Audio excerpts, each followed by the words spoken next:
After just 10 days in deep space, the Artemis II crew members returned to Earth and faced an immediate physical problem. Their bodies had adapted so quickly to the space environment that even standing and walking normally became a challenge for them. You see, on April 10, 2026, the Artemis II Orion capsule slammed into the Pacific Ocean, completing a monumental 10-day journey around the moon. Inside were 4 astronauts: Reid Wiseman, Victor Glover, Christina Koch, and Jeremy Hansen, who had just made history as the first humans to travel into deep space in over 50 years. But when the US Navy and NASA recovery teams finally opened the hatch and pulled them from the capsule, the crew faced a very immediate, highly physical problem. They struggled to stand up properly, and they could not easily walk in a straight line. And not just this, but actually many more changes in their bodies. And I'm going to show you everything right in this video. You might assume that a 10-day lunar flyby is a relatively short, smooth ride, especially compared to 6-month stays on the International Space Station. Well, to be honest, it isn't. Escaping Earth's gravity, living in the radiation-soaked environment of deep space, and surviving a high-speed skip re-entry forces the human body to change in such a way that happens almost immediately. The physical toll begins almost the second the rocket clears the launch pad, and the recovery process requires the astronauts to literally retrain their brains just to function in normal gravity. So, what exactly happened to the Artemis II crew inside that tiny capsule? And why did a 10-day trip leave highly trained professionals needing physical rehab just to walk across a room? Let's take a look at them. The biological changes began the exact moment the Space Launch System ignited on April 1st. To push the massive Orion spacecraft out of Earth's atmosphere, the rocket had to generate 8.8 million pounds of thrust. For the astronauts strapped into their seats, this translates into an extreme physical crushing sensation. During the ascent, the crew absorbed roughly 4 Gs of force. This feels like 4 times your own body weight sitting directly on your chest. It pins your arms down, pushes the blood towards your back, and makes drawing a simple breath feel like heavy manual labor. But this crushing weight is actually temporary. After the solid rocket boosters separate and the main engines eventually cut off, the crew is suddenly thrown from extreme heavy gravity into absolute weightlessness. This sudden transition is violent on the human sensory system. Imagine the stomach drop feeling you get when a roller coaster crests a hill and starts to fall. Now, imagine that feeling never stopping. As the spacecraft enters orbit, the astronauts' bodies are in a state of continuous freefall. And this triggers the first major biological crisis of the mission, the fluid shift. On Earth, human biology is perfectly tuned to fight a 1G environment. Gravity is constantly pulling our blood and bodily fluids down toward our legs, and our hearts are designed to pump hard enough to push that blood back up to our brains. But in microgravity, that downward pull disappears completely. Because the heart is still pumping with the same amount of force, all that fluid rapidly rushes out of the legs and pools in the chest and the head. Within hours of reaching space, the Artemis II crew experienced the reality of this fluid shift. Their faces became visibly puffy, and they felt a severe, constant nasal congestion, much like hanging upside down from a set of monkey bars. At the same time, their legs lost volume, visibly thinning out as the fluid migrated upward.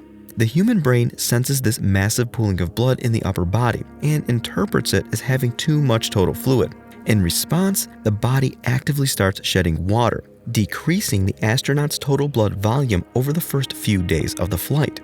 Simultaneously, the inner ear begins to panic. The vestibular system, which controls our balance, relies on tiny structures that detect gravity to tell us which way is up. Without gravity, these structures simply float. The brain starts receiving conflicting messages. The eyes see the inside of the capsule, but the inner ears report that the body is tumbling endlessly. For the first 48 hours of the flight, the crew had to endure space motion sickness. This is a brutal combination of dizziness, nausea, and disorientation that does not fade until the brain finally gives up on the inner ear and learns to rely entirely on visual cues to navigate the cabin. Once the crew adapted to floating, the real work of surviving the trip actually began. Living in the Orion capsule means 4 adults sharing a habitable volume of roughly 316 cubic feet, about the size of 2 minivans pushed together. In this confined space, basic human functions become incredibly complex. You sleep strapped securely to the walls so you don't float around and damage equipment. You eat rehydrated, highly engineered food. And most importantly, you rely on a constant mechanical hum of fans to keep the air moving. Without gravity to pull denser, exhaled carbon dioxide away from their faces, the astronauts would actually suffocate in a stagnant bubble of their own breath while they slept. But the biggest physiological threat inside that capsule is rapid muscle and bone atrophy. Even on a short 10-day flight, the human body is highly efficient. It quickly realizes it no longer needs strong leg muscles or dense bones to fight gravity. To prevent their bodies from actively breaking down their own muscle tissue, the astronauts could not just float around and enjoy the view. And just before I continue, if you want to know about real, genuine, authentic space news, make sure to hit the like button and subscribe to this channel. Let's get back to the crew. Every single day of the trip, the crew was required to perform mandatory physical labor. Because traditional weights are useless in zero gravity, Orion is equipped with a compact, specialized flywheel device. For 30 minutes a day, each astronaut strapped into this machine, using resistance generated by a spinning disc to simulate heavy lifting. They knocked out squats, deadlifts, and rowing motions. It was a daily, exhausting requirement just to trick their bodies into maintaining enough muscle mass to survive the eventual return to Earth. Another side effect of life inside the capsule is spinal elongation. Without gravity compressing the vertebrae, the discs in the spine absorb more fluid and expand. The astronauts likely grew an inch or two taller during the flight. While this sounds interesting, it actually results in a constant, dull lower backache that persists for the majority of the mission. While the crew was busy maintaining their physical strength, they were also acting as test subjects for the invisible dangers of deep space. Unlike missions to the International Space Station, which remains protected by Earth's magnetic field, Artemis II punched straight through the Van Allen radiation belt and out into the open void.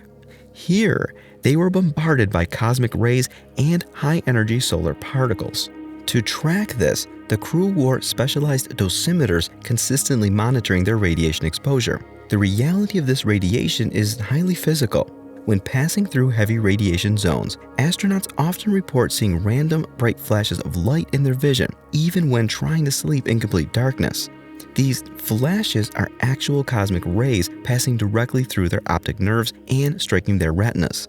Alongside the radiation, the sheer stress of the environment begins to impact the human immune system. Spaceflight causes immune cell function to drop, making astronauts more susceptible to latent viruses already in their bodies. To monitor this, the crew used wrist-mounted devices to track their sleep quality and physical stress levels, and they regularly provided saliva samples for ground teams to analyze their immune response. On day 5, they deliberately spiked their own stress levels by running an emergency simulation, practicing how fast they could unpack and don their heavy orange Orion crew survival system suits in the event the cabin suddenly lost air pressure. By April 10th, the crew had completed the lunar flyby and successfully gathered all the required telemetry. But returning to Earth brought a massive physical shock. To safely bleed off the incredible speed of 25,000 miles per hour, the Orion capsule executed a maneuver called a skip reentry. Instead of plunging directly into the atmosphere, the capsule dipped into the upper atmosphere, bounced back out into space to shed heat and speed, and then dove back in for the final descent. This maneuver is brilliant engineering, keeping the heat shield intact while coming back from the moon. However, for the human body, it is absolutely punishing. After 10 days of adapting to zero gravity, with a decreased blood volume and a weakened cardiovascular system, the crew suddenly had to absorb nearly 4 Gs of crushing deacceleration force all over again. The blood that had pooled in their heads for over a week was violently pulled back down toward their feet. It was a massive strain on the hearts that had grown accustomed to pumping without resistance. At 8:07 p.m. Eastern Time, the capsule finally splashed down in the Pacific Ocean. Within minutes, U.S. Navy and NASA recovery teams in fast boats reached the spacecraft. Because the open ocean was rough and rolling, the teams quickly attached a stabilizing collar and an inflatable front porch platform to the capsule. This allowed the crew to safely exit the spacecraft without being thrown into the water. Less than 2 hours later, all 4 astronauts were hoisted up into helicopters and flown directly to a dedicated medical bay aboard the USS John P. Murtha. This is where the reality of returning to Earth's gravity truly hit them. After 10 days of floating, their cardiovascular systems simply forgot how to work against gravity. When they tried to stand upright on the deck of the ship, the blood rushed straight down to their legs, depriving their brains of oxygen.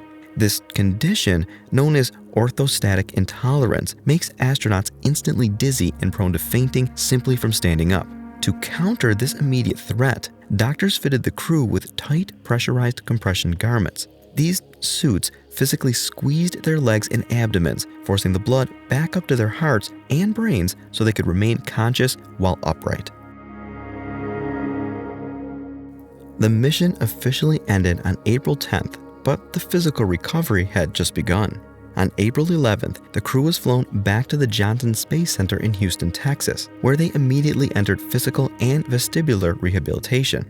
Because their brains had spent the last 10 days actively ignoring the gravity signals coming from their inner ears, they had to systematically relearn how to balance. Even walking in a straight line, turning a corner, or tracking a moving object with their eyes required intense concentration. They dealt with temporary, noticeable muscle weakness and severe balance issues. The rehab process is slow and methodical, focusing on retraining the brain's neuroplasticity to trust the inner ear again and accept that gravity has returned. The Artemis II mission was a flawless technical success, but the physical toll it took on Wiseman, Glover, Koch, and Hansen is exactly why this flight was necessary. Before NASA can send the Artemis III crew down to the actual surface of the moon to live and work in the lunar dust, they need exact, highly detailed medical data on how much punishment the human body can take in deep space and exactly how fast it can recover. Thank you so much for watching, and make sure to subscribe and press the bell icon for upcoming videos. Oh, and if you want to see more, I recommend you watch this video.